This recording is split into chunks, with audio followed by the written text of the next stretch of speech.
Okay. So, ang kwento na to ay sabi nila, noong araw daw ay may dalawang mag-ama na idinaga dito sa lugar na to. Mm-mm. So, galing pang ibang lugar daw na kung saan ay siyempre yung mga sinaunang kwento ng mga matatanda na kapag yung tulay daw ay bago, pinatagaan daw nila ng mga tao. Yung baga, hindi na kailangan may mag-pulis ng buhay. Para So, ang makatawid. kwento na to, na madalas na kahit tanungin nyo sa mga taga dito, sa mga lokal, talagang meron daw sila ditong nakikita isang nagbabagang ilog na apoy na kung saan daw ay mayroon din daw ditong babaeng nagpapakita. Mm-mm. So, yung lugar na yon, yung sulok na yon, kung makikita nyo, Mm. ako mismo ang nakapatunay na talagang may namatay dyan. Mismong ako yung nakabidyo. Ah, talaga? Yes, ako ang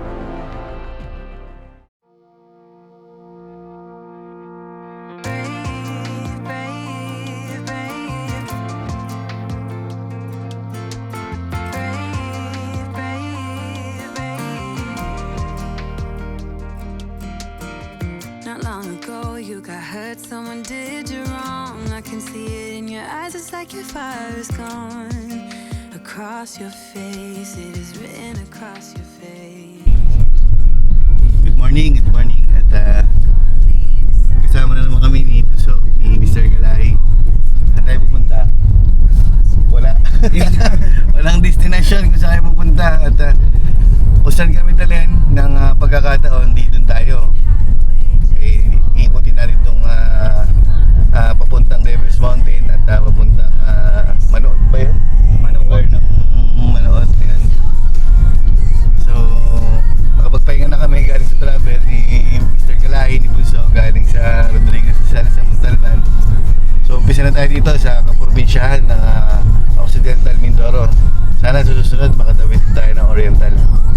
So, itong vlog natin, nakaraan, nagpunta tayo sa Bueba na maraming paniki at ipis at may ahas pa. So, let's G! Let's G na! Let's G! Tara! I know you can be brave, brave, brave. I know we did you wrong, wish I could take your pain away. Cause I hate seeing tears streaming down your face. I know you're strong, won't feel this way for long, no. If you wanna go out, we can go out. We can hide away just for one night. But if you wanna cry, just let it out.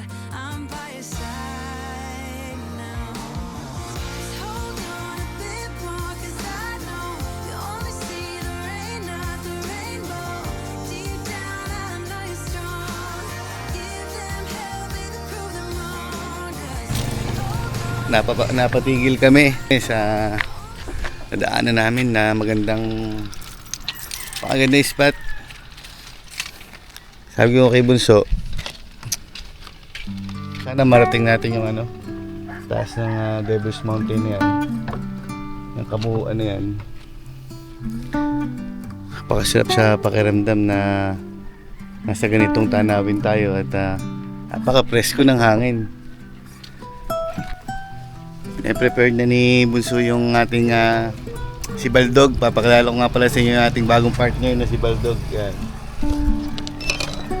Yan si Baldog. Kasi Hi, Baldog. Mag-hi ka. Hi ka. Hi ka daw, Baldog. Uy. Mabait si Baldog ngayon Oh, diba? Kasi nung kaya pinangalan siyang Baldog, guys, dahil Unang lipad pa lang. unang practice ko, unang lipad pa lang na Baldog agad siya.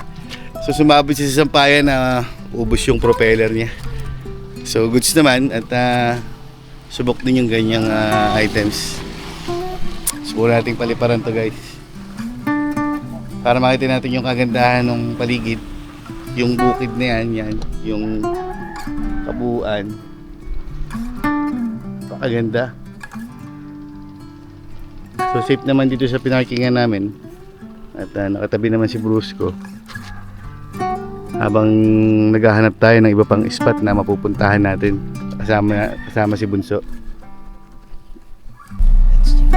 So yun, sa wakas at nakahanap na kami ni Bunso ng magandang spot dito sa Bato Ili. Napakagandang lugar pala nito. Buti alam ni Bunso yung lugar na to, ni Mr. Kalahi. Grabe. Tingnan nyo. Maganda pala sa ano. Maganda na pala yung kanila. Ilog dito. So ito, may daan din sana dito pero motor lang. Sana makababa si Brusco. Yan siya. Yung motor doon. Tingin ko mag-enjoy tayo dito. Kaya naman si Brusco dito. Malinis pero ang tubig. may iwan natin si Brusco. Kaya nga, doon tayo sa baba. So marami rin palang naligo. Marami rin tao. Sige, sila. Palipad muna tayong drone dito kaya. Sige, pwede. O papailalimin natin sa tulay. Sige, mamaya na lang para ma-set up natin para makita natin yung location. Malinis yung tubig niya, may mga naliligo din. Ano, flowing na flowing talaga yung tubig, grabe. Mamaya pagbaba natin makikita natin yung kabuuan niya. Ganda oh. So let's G. Let's G, tara. So ito na kami ni Bunso. Nakababa na kami dito. Ay, yung pinagalingan natin tulay. So mabuti na lang at may daanan yung mga tracking dito na pinagkukuhaan ng mga graba at buhangin na sinusupply dito sa malalapit na sitio ng bayan ng Rizal. Wow. Malawak ang daan at mukhang safe naman si Brusco Si Baldog. at si Baldog. Hindi na siya mapabaldog. Yung may wagan. Sa dito yung daan mismo. Ayan po, yan, yung area na Okay. yan. Dito tayo. May silungan din tayo doon sa Yaman Tunay. Grabe, pabungad pa lang tayo. Talaga naman. Na-miss nyo ba si Mahiwagan Takore? So, eto na ngayon, malapit na natin ulit siyang makikita. Let's G! Grabe, ang ganda dito. Tignan nyo po. Ayan, yun yung pinagmamalaki. Saan po kayo tayo? Ang good kaya tayo magsilap. Dito tayo. Mas safe. Oh, yan. Ang good ka. Dito tayo sa Malinis. Ganyan style. Ang good siya.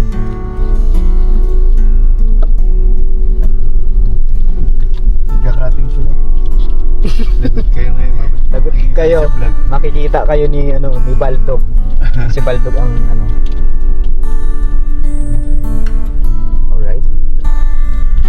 So. Okay. Yan. Then, balik muna ako.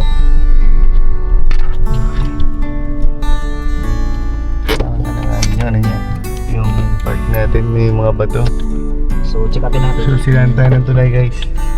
At kailangan natin sumilong at baka mangitim si Brusco. Napakaganda ng napwestuhan namin ni Bunso para kay Brusco. So, Yan. mabuti na lang nauna tayo dito dahil mamaya panigurado sobrang daming tao. Daming tao na mamaya. Sigurado So, sobrang daming tao dito. prepare na tayo ng ating mga dapat gawin. Ayan, ng ating mga may kanin na nagbili na tayo sa ano. Tapos, hugasan ko Ganda na lang yan. to. Then, Okay. papainit tayo at kakape. Namiss niyo yung takore, yung takore ni Bunso. So napakaganda guys ng paligid dito sa lahat ng matatanaw mo. Talagang napakaganda. Ito yung tinatawag nilang Bato Ili. Yan. So itong lugar na ito ay marami ding dumadayo. At mayroon pang mga estudyante dyan, Lunes na Lunes ay may naka-uniform pa. Naku, lagot kayo kay teacher. So hanggang dito, napakalinaw ng tubig at ang gaganda ng mga tanawin talaga. Guys, talagang na-miss ko nung pag-uwi namin dito sa Mindoro na galing kami sa Kamaynilaan ay hinahanap ko talaga yung mga ganitong spot. Yung kung saan makakapag-relax tayo. Ganda. So dito safety naman at may silungan kami. Mamahalin guys yung silungan namin. Ang isang malaking tulay na dinadaanan dito, yung bayan ng Manood, sa San Jose, Occidental Mindoro. So marami din nagka-camp dito, nagka-car camp. Pero dahil ngayon ay weekdays at maaga kami, kaya nasolo namin yung area na to. Tignan natin yung ginagawa ni Bunso dito, ni Mr. Kalay. Mukhang may nakita siyang isang maganda na sa dala niya. Mukhang na-miss niya. Ano ba yung ginagawa mo siya? Grabe, ang lamig. Binisita mo agad yung paborito mong takore ah. Matagal-tagal kami hindi nakita. Siguro maano din. Na-miss mo yung takore? Dalawang linggo. Dalawang linggo kami hindi nakita. Buhugas mo nga daw siya. At para makapagkape. Kailangan natin siyang relax. Mahino din talaga ang tubig, no? Sarap ligo ulit dito mamaya, maligo tayo. Ganda ng pag maaga pong oras. Mamaya na. Okay. So, ang kwento na to ay sabi nila, noong araw daw ay may dalawang mag-ama na idinaga dito sa lugar na to. So, galing pang ibang lugar daw na kung saan ay siyempre yung mga sinaunang kwento ng mga matatanda na kapag yung tulay daw ay bago, pinatagaan daw nila ng mga tao. Kumbaga, kinakailangan may mag-push ng buhay. Kasi sa pagkakala po, ang tulay na ito ay panahon pa ni Marcos. Si Marcos ang nagpagawa. Si Marcos pa nagpagawa ng tuloy na ito. Para So, ang makatawid. kwento na to, na madalas na kahit tanungin nyo sa mga taga dito, sa mga lokal, talagang meron daw sila ditong nakikita isang nagbabagang ilog na apoy na kung saan daw ay mayroon din daw ditong babaeng nagpapakita. So yung lugar na yon, yung sulok na yon, kung makikita nyo, ako mismo ang nakapatunay na talagang may namatay dyan. Mismong ako yung nakabidyo. Ah, talaga? Yes, ako ang nakabidyo nun. Oo nga pala guys, makwento ko sa inyo, si Bunso kasi ay ilang metro lang ang kanyang bahay dito. So kaya alam niya yung history. At nag-try kami na maghanap ng spot. So nakarating kami rito, malapit dito sa lugar nila Bunso. Ang ganda talaga dito. Kaya kampante kami dahil tiga rito siya at alam niya yung history nung spot na pinigilan natin ngayon dito. So napakapayapa, enjoy. Nag-enjoy kami din. Napakalamig. Hindi siya yung kahit na trick yung init ay mainit, hindi. Talagang napaka-presko. So yun, natapos din si Bunso sa kanyang inuna niya talaga yung paborito niyang takore, oh. Kasi ano yun eh, vegetarian. Isang takay. Legenda. Kasi lamang kay Bastoyo, bakit? Kasi ano eh, legendarian eh, si Mr. Kalasya. Kasi ang takore niyan, yan yung nagpagulong sa kanya dun sa isang puntahan naming spot. Yung takore, yung gumulong siya, yung takore ang una niyang niligtas. So, takore Bago pala. yung sarili niya. So, iwan lang natin to dahil may bugas. Okay.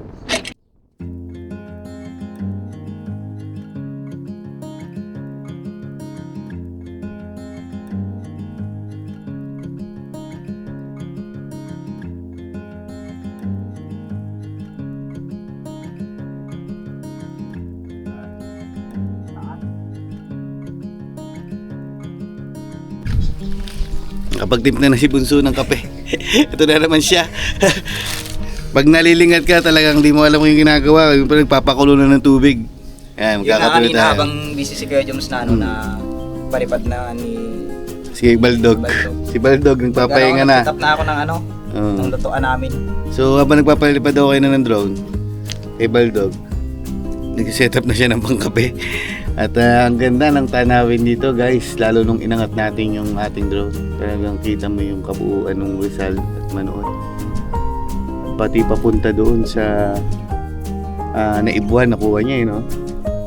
Nakuha niya yung ganda ng view. Iba talaga pag nakikita natin yung kabuuan ng ilang bahagi ng Occidental Mindoro. Ang ganda. Marami pa tayong lalakbayin. So, kape tayo guys. Ang aling tapat kape, para kami nasa Amerika. Ang oras natin ay galap ng alas 12 ito. Alas 12. Ayan, Mm. alas 12:21. 12, Ayan nyo na.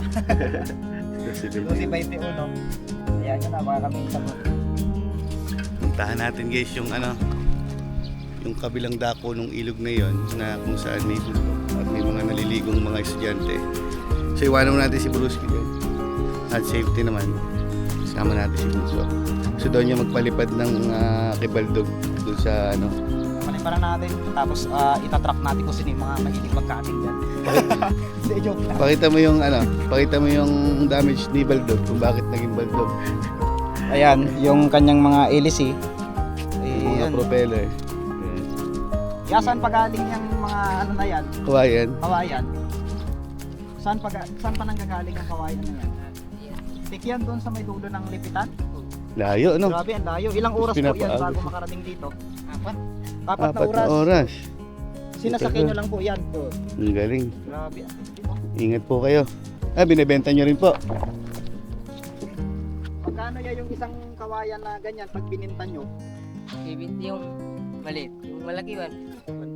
Yung ganyan kalaki sa binubuhat mo, 150 na yan. Pwede yung malaki. May malaki pa. So mura lang yan. Di ma 50 lang yan. ang hirap hakutin tapos ganun lang ang presyo, no? Ingat po kayo. Sige. Salamat po. Grabe. Yun lang yung hakutin nila. Wala pang 100 pesos lang isa. Safe lang po. Sila po guys yung mga katutubo dito. Mas piniling maghanap buhay sa loob ng mga kalikasan at kagubatan para magbenta ng mga katulad nung ginagawa nila. So sila rin nagtatanim yan at nag-aalaga, kaya okay lang.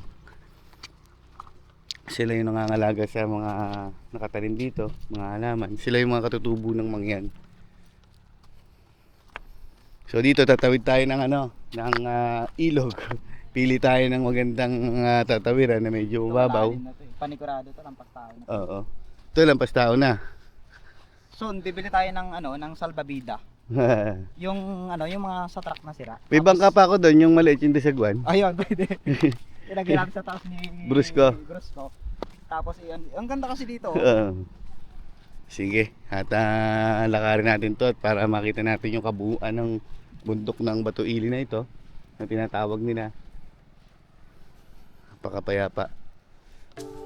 Ang lalim. Ganda. Panalo. Ang ganda ng area na to at napakalinis, walang basura.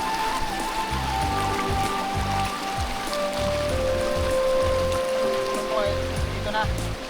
Kasi ito pa tayo. Ito talaga pa mga tuwa. Jua.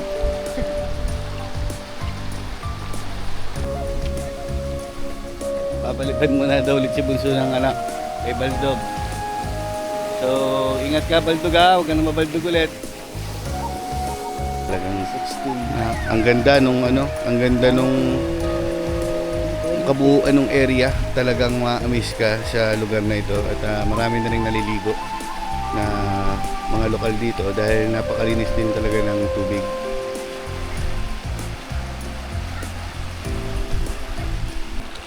Tara at subukan nating maligo at para hindi sayang yung pinunta natin dito. At napakalinaw ng tubig talaga. Sakto dahil medyo mainit. Ha? May nangihila daw dito, mag-ingat na. Nangihila ka na ba dito, So? May nangihila. So yun, hindi natin alam kung gaano kalalim to.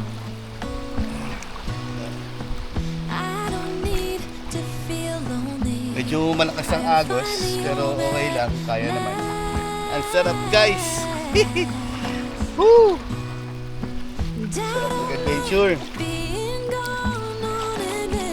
That's G!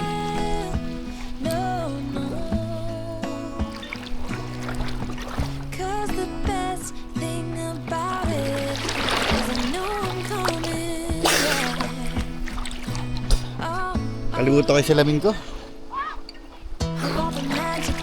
In the world I've been to, this is where my heart is. Oh, you know it's true. No matter where I go, I'm coming home to you. Been walking down the street so many times, my feet know every brick and stone. Could wear a blindfold. No matter what I do, I'm coming home to you. And I don't know why, don't know why, don't know why. I'm always feeling homesick. Tagal na natin magagawa to sa buhay natin, kaya kailangan nating sumantalay na. Kasi pag tumanda tayo, medyo mag-aalangan na tayo pumunta sa mga ganito dahil iba na ang magiging momentum pagka tumanda na talaga tayo.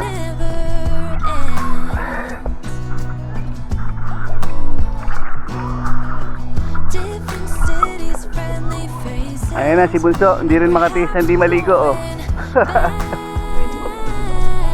Alim dyan, dinaanan mo eh.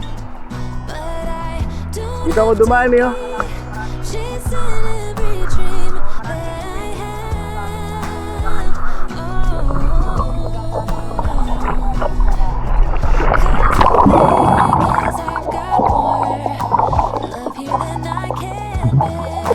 Ayan ang lampas tao. Talos pwedeng sumalan dyan eh. Ah, gano'n. Pero parang alanganin. So, kailangan lang dito, ligo-ligo lang tayo.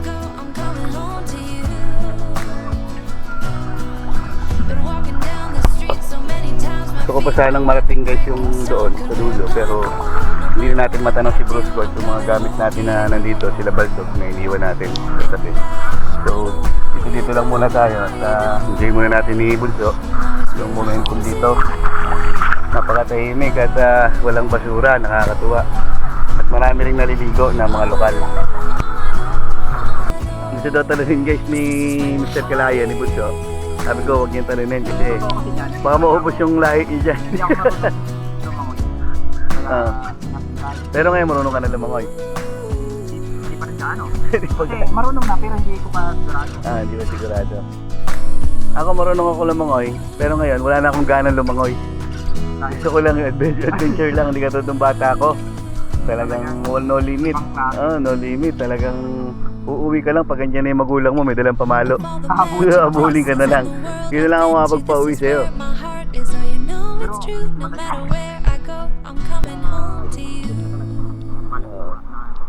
Tsaka walang langsa, wala amoy.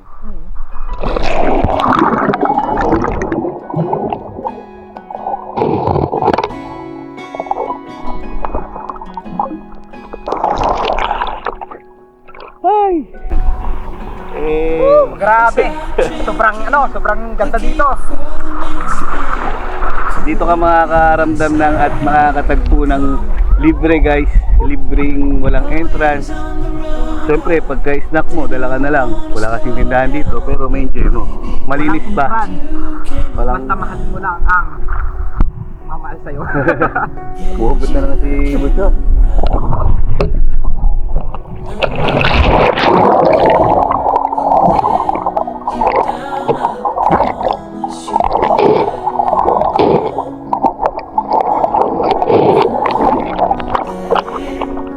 Panoorin niyo.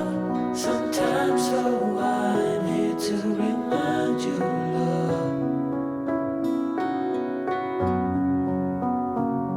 The sun will shine on you wherever you go, wherever you go.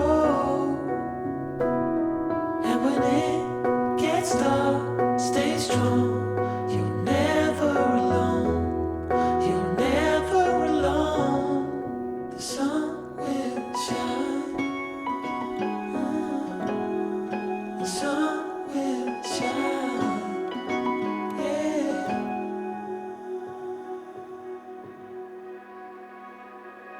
Now I cannot picture my life being without you. You're the center of my life. I know we can't predict the future. Baby, I won't lose you. You know that I will stick around.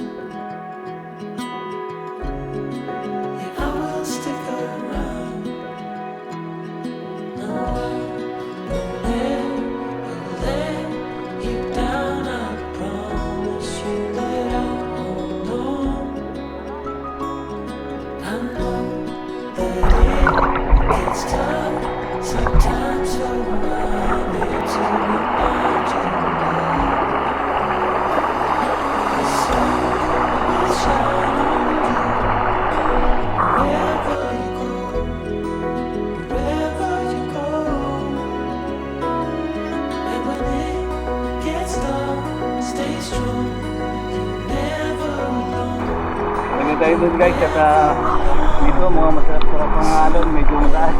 Malakas ng agos. Woo! Woo! Woo! Woo! Sun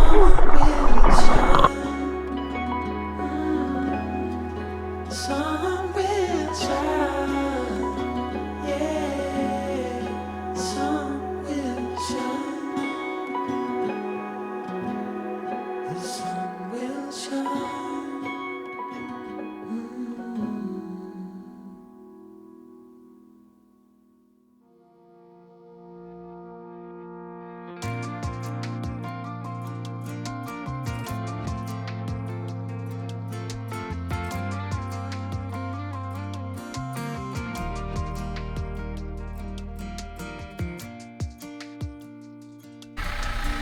Dito tayo galing kanina sa ilalim ng tuloy na ito. So gusto daw mag-drone dito ni ni Luso. Pakaganda ng spot dito guys. So ito yung niliguan natin. Doon banda sa kabilang part ng dito. Diyan banda. So ito yung magandang spot na lang malapit din lang sa Batuili na pinanggalingan namin. Napakaganda ng spot na to. So ito siya, itong area na to. Kumbaga matagal ko ng pangarap na sabi ko balang araw mapapaliparan ko siya ng drone. Drone. So ngayon, finally mapapaliparan na rin natin. Ang mas maganda dito, yung may mga Yung mga nag-i-spray na sibuyas ay ng palay. Ayan siya guys, yung mga nag-i-spray na mga masisipag na magsasaka ng Occidental Mindoro. So yan, dahil wala pa akong drone, minomotivate pa ako ng drone na ito. Buti nakabili tayo ng drone natin ngayon at madali natin nakikita yung mga kagandahan ng views dito sa probinsya ng Mindoro.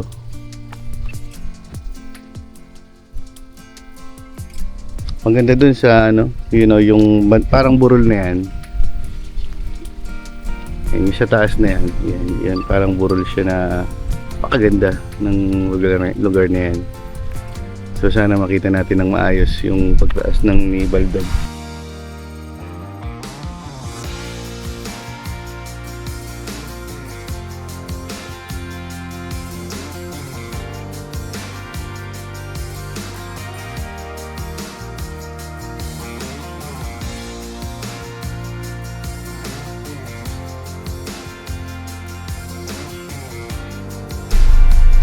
So guys, nakarating na kami dito sa Kabayanan at hindi na kami nakapag-video kanina. Hindi na namin nakuhaan dahil nabisi kami ni Bunso. So hanggang dito na lang muna pasamantala yung episode ng ating vlog na to. At paalam muna kami at may mga susunod na vlogs pa tayo everyday. So hanggang dito na lang guys. Mag-ingat po kayong lahat and God bless. Let's G. Peace out. Sa susunod na adventure, tara. Okay.